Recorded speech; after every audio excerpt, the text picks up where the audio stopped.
And political action must be fashioned around the laws of the country. I didn't hear the president address the question of odious debt and how he's going to deal with it and how he's going to recover the monies that have been stolen from the public and are stashed out. Well, I didn't expect him to address odious debt because just in the recent past, through something called Nyota or whatever, an arrangement between himself and the World Bank has added 13 billion shillings to debt that has been acquired outside the constitutional procedure for incurring debt.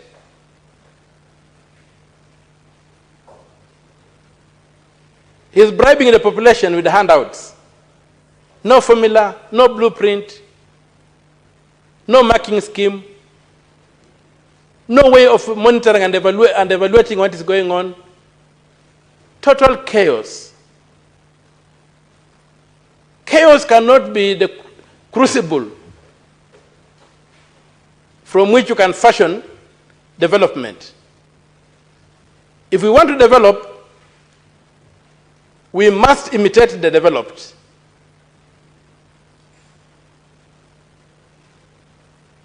We must look at the critical sectors of the economy. We must look at governance. What are we spending money on? We have one of the largest governments since independence, bloated, obese, unhealthy. Too many principal secretaries, duplicious, doing nothing.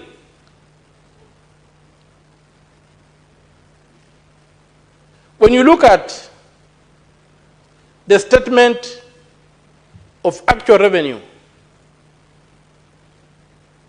and net expenditure issues that is released by the Treasury every 21 days after the end of every month,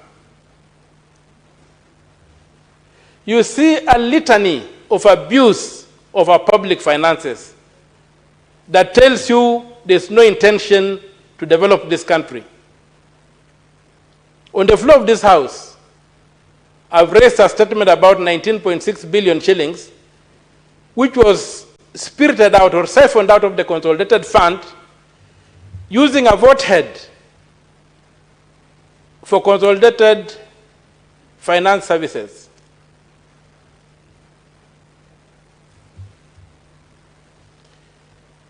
Mr. Speaker, it's a very sad day for me. It was a very sad day for me sitting and listening to that speech.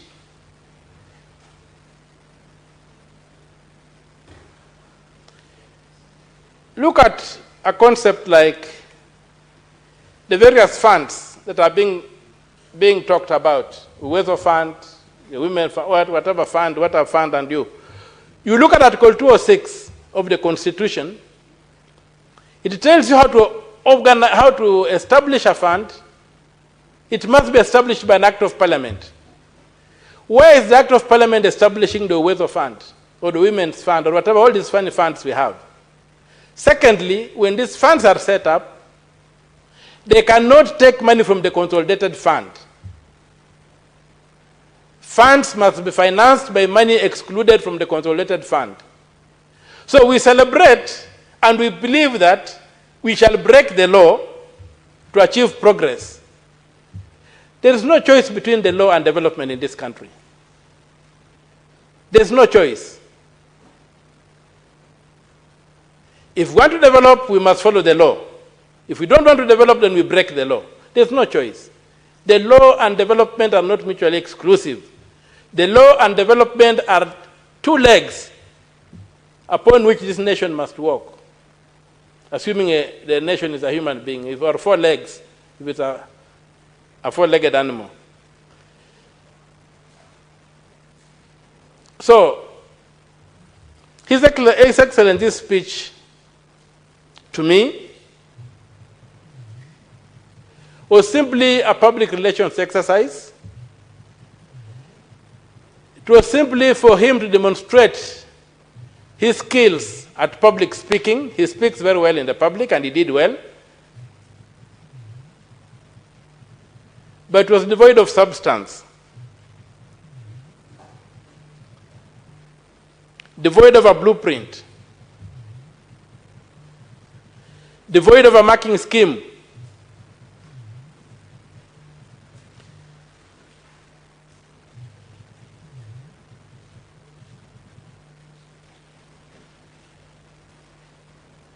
And it ignores the real economy. It talks nothing about the crisis in education and health. It praises SHA. Yes, SHA is a premium funded, you pay premiums to belong to SHA without discussing its pros and its words and all image. You have to pay a premium to access SHA. On the other hand, it's masquerading as universal health care, Mr. Speaker, across the world, beginning with the United Kingdom and most of Europe. And even in this country where when you and me were kids, there was universal health care. Those days when you could get aspirin tablets branded GOK,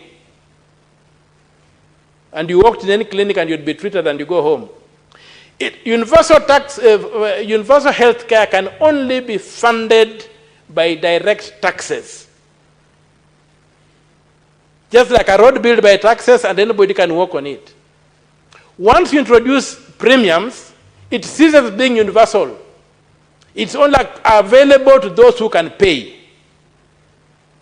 And so, continuing to fool Kenyans that we have got universal health care in this country is not acceptable. When you go to education, Article 53 of the Constitution is very clear. Every child is entitled to free and compulsory basic education. A child is anybody under 18. His Excellency runs a government that gives us fee structures. What's the fee structure for primary schools, for secondary schools? You see our kids on the roads every day being sent home. Who is imposing these fees? Is it constitutional? His Excellency Senator Catherine Muma.